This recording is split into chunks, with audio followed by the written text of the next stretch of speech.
Alright everyone, welcome back to Boogeyman Sniper. We're going to be continuing on with my Hunter for the storyline.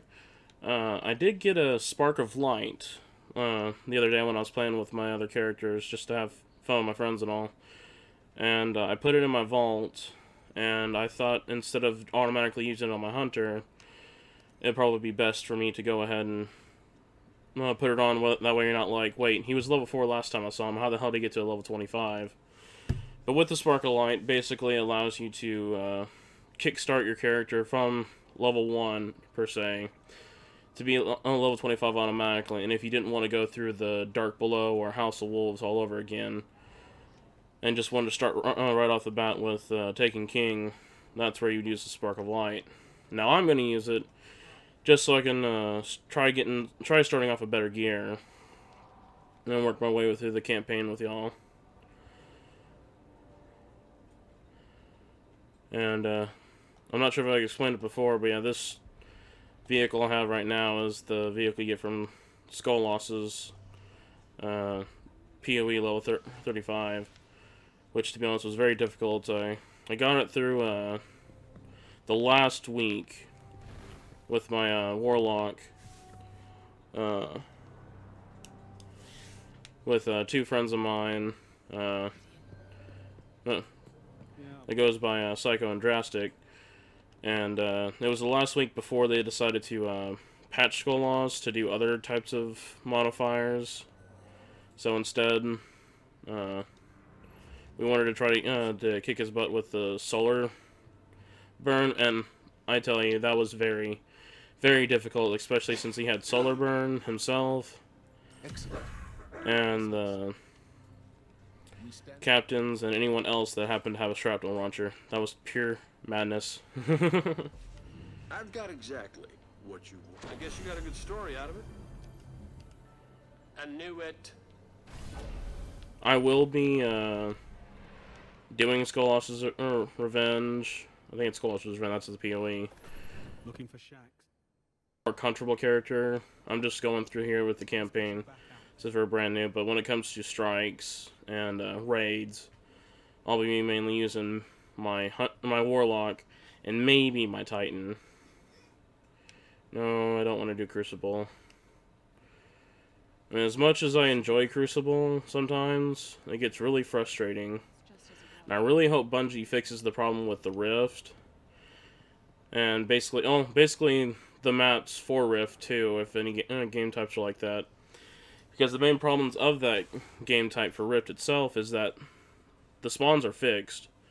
So a lot of people have been actually overthrowing the spawn area just to make sure their people can get the charge with no problem and just run right in through it. And I find that really unfair. That, I mean, I understand that they're right there at the charge defending it, but I find it unfair that you can't even spawn in without already getting killed by your spawn. And also, fixed locations is not a good thing. My friend the other day was, we were doing Rumble, and he just spawned in and instantly died by a trip mine because someone is starting to already understand the spawn locations there are, and it's basically becoming a cheese for Crucible wins, in my opinion. So hopefully that gets fixed. Alright, here's the Spark of Light, and as you can see what it says in the description. Oh no, the process is irreversible. I want to be back to being a level 4. Why is that? I'm pretty sure someone complained about that. That's why that's in the lettering. May only be used on a character who is already at level 20, who is not level 25. This process is irreversible. Alright, I got it in my inventory. I think it's in my inventory. And we're gonna use it, and I guess hope for the best. Why, really? This is like if I was deleting an exotic. Oh, I think I want to change my mind, guys. Not really sure. No, okay, we'll go with it. It's a long process. Boom! Holy crap! I was not expecting that. That was kind of scary. And that's cool too. They actually give you starting weapons. Awesome. That way you're not stuck with the level 1 to 4 weapons, all depending on what you have. Alright, alright. I'll take that.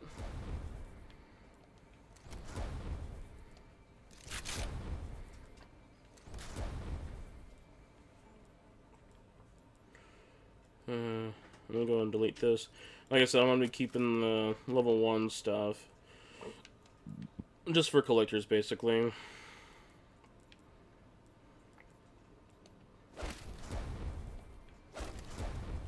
Put all this new stuff on. Go and delete that. Oh, that looks cool. Right off the bat. See if we can lock anything new. Throwing knife. Awesome. Alright. Now I go down here and collect more of my rewards. Oh, that's cool too, now that since I'm level 25. Yeah, when it comes to shaders, if you guys don't know and you're new to Destiny, you have to be, and what shaders are, they're basically a way of letting you have set colors for your armor. Choose where the color goes, but different colors for your armor if you don't like the colors you already have for your armor. No. Again, no crystal right now. And back to the wild. I'm gonna go ahead and run over to the shader collection, and I guess let's get styled out.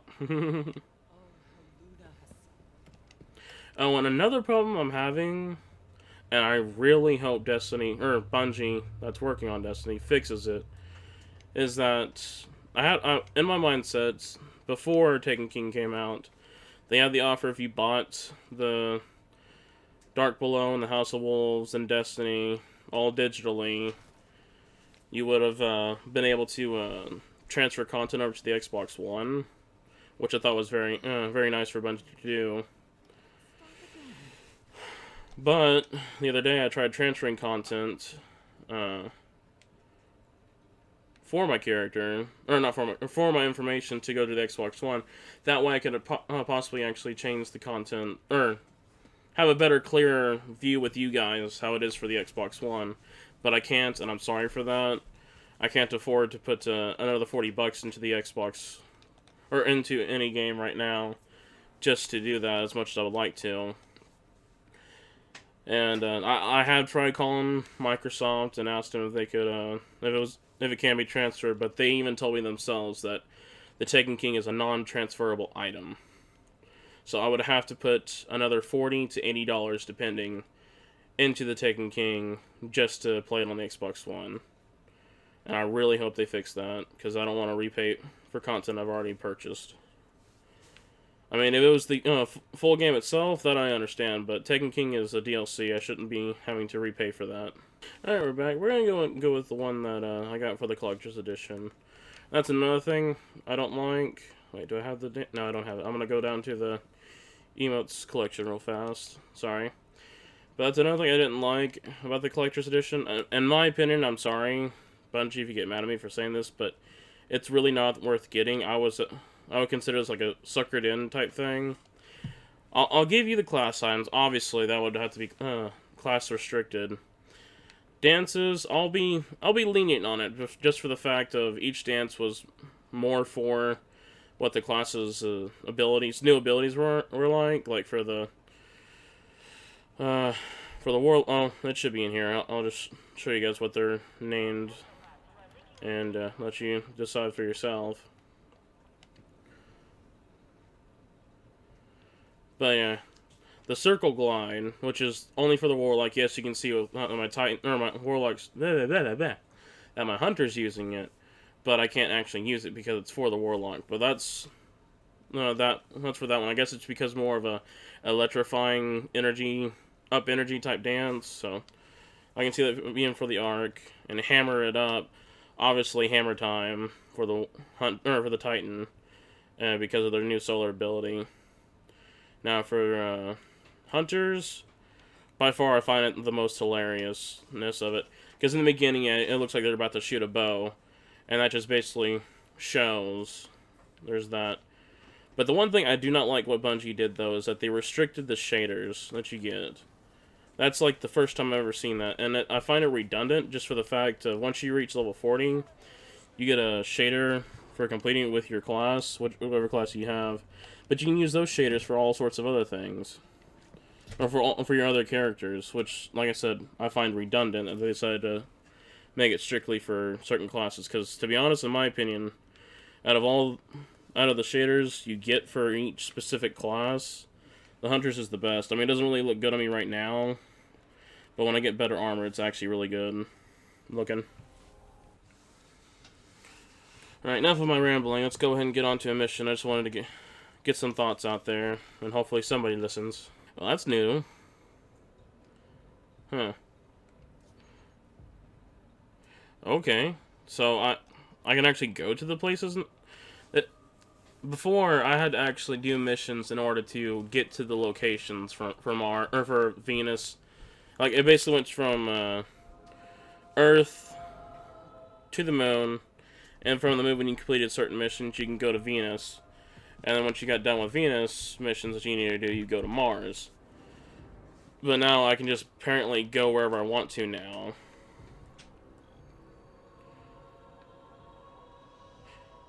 Yeah, I can basically go where I want to now. But I'm gonna wait on the Taken King stuff later. Right now, we're just... Oh, hello. Right now, we're just gonna go ahead and continue on with our missions. We're gonna start off with the Warmind, because that's what it wants us to do first. So yeah. And let's get to it. The Vanguard's reporting that Fallen are tearing into machines all over the Cosmodrome. I'm starting to think they aren't just looting the place. Whatever they're looking for, we should probably find it first.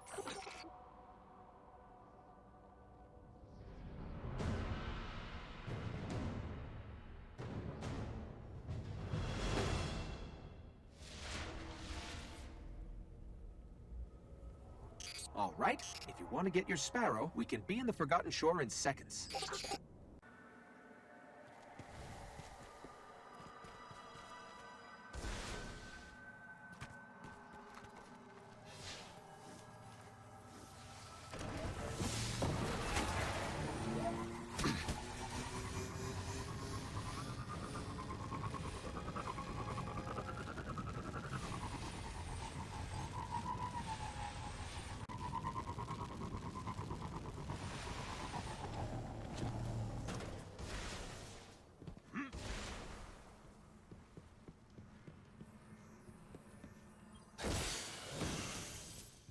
Approaching the shore. Alright, we're back. They're using some sort of signal amplifiers. Let's see what they're transmitting. Alright. Going over here.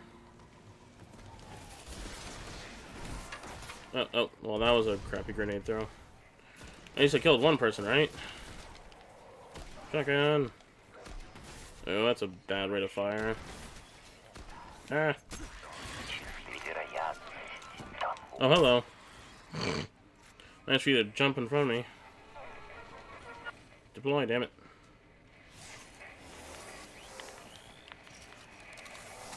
Give me a second.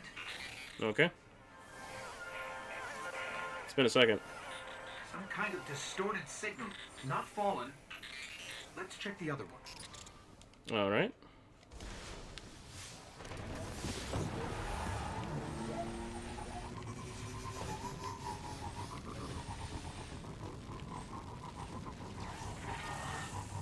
Oh, I was hoping to run them over. Let's go and clear out these guys from the area. Get them out of the way.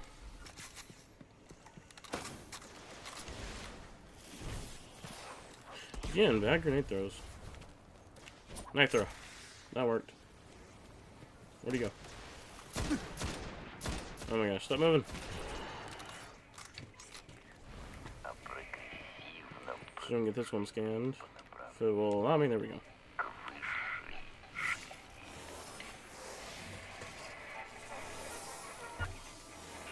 The same transmission.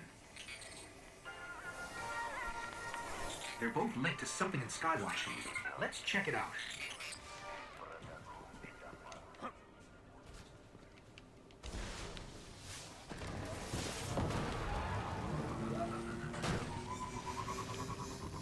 Again, I'm still liking Nolan North over Peter Dinklage. And again, sorry for those that like Peter Dinklage better, but I feel like I'm really connecting. I feel connected more with Nolan North's version over Peter Dinklage's. And I really hope for future DLCs, because I noticed they didn't really have him say much still in the Dark Below or House of Wolves. At least I haven't noticed it yet. I mean, I could be just talking out of my ass, and he actually does talk. But I really do hope he's more interactable when it comes to the later strikes and raids that are DLCs, that is. And so far, that's been working out with these new ones. I just hope it stays that way.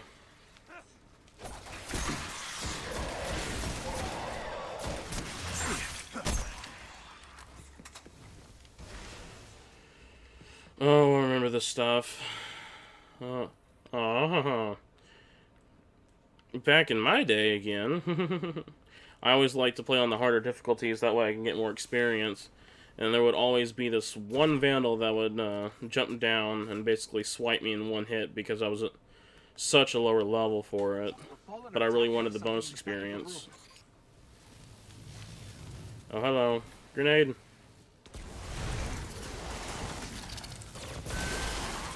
Any more? Oh, hello. There was more. Oh, I thought I had my throwing knife.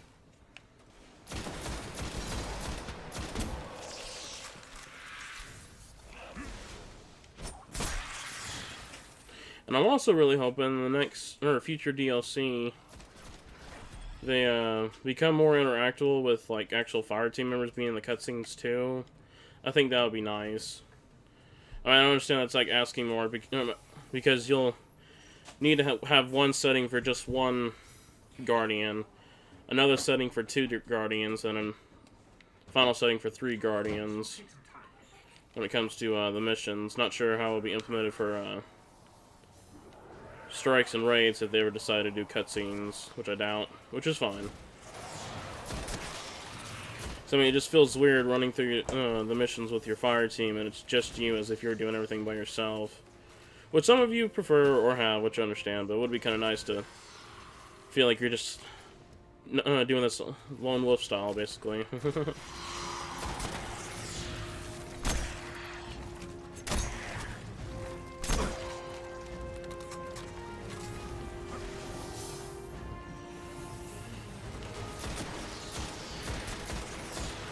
And another thing I also kind of hated when it came to these types of missions where you have to quote-unquote defend the ghost while he's scanning it. You're not actually defending him, you're just basically killing wave after wave. You're basically trying to survive while he's scanning. So there's no real defending here.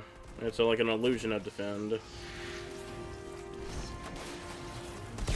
That was a pretty good one. I thought I was actually gonna mess up, to be honest. Journey Hood. Oh, hello.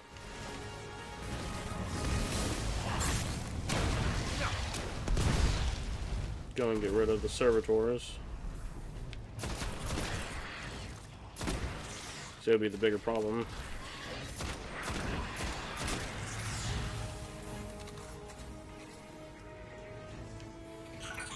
We should destroy this thing. We'll go ahead and use the rocket launcher. We have ammo to spare. That didn't kill it? Really? Good. About to say. They didn't get much. Kept hitting an active firewall. And now we dance. Old Earth. That was a fail. I thought I had the other one clipped. We'll dance with this one. True. A war mine did survive the collapse. Rasputin. An AI built to defend Earth. He faced the darkness and survived. And he's protecting something here in the Cosmodrome. We have to find a way to reach him. Alright, we're gonna go ahead and head back to the tower and turn in these missions. And see where we need to go next. Now let's go ahead and turn this stuff in and see what we get, and then turn in the quest that we've done so far. Hunters always What you gonna give me? intriguing. Not what I expected. Careful. Better be good. Alright, I'll take it. Alright, moving on down. Ones who aren't afraid of them.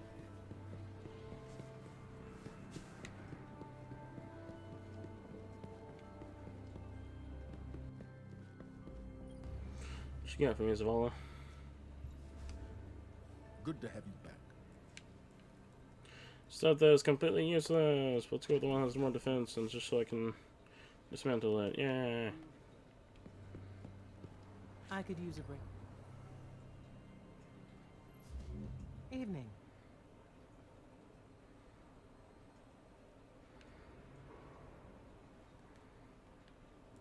Okay.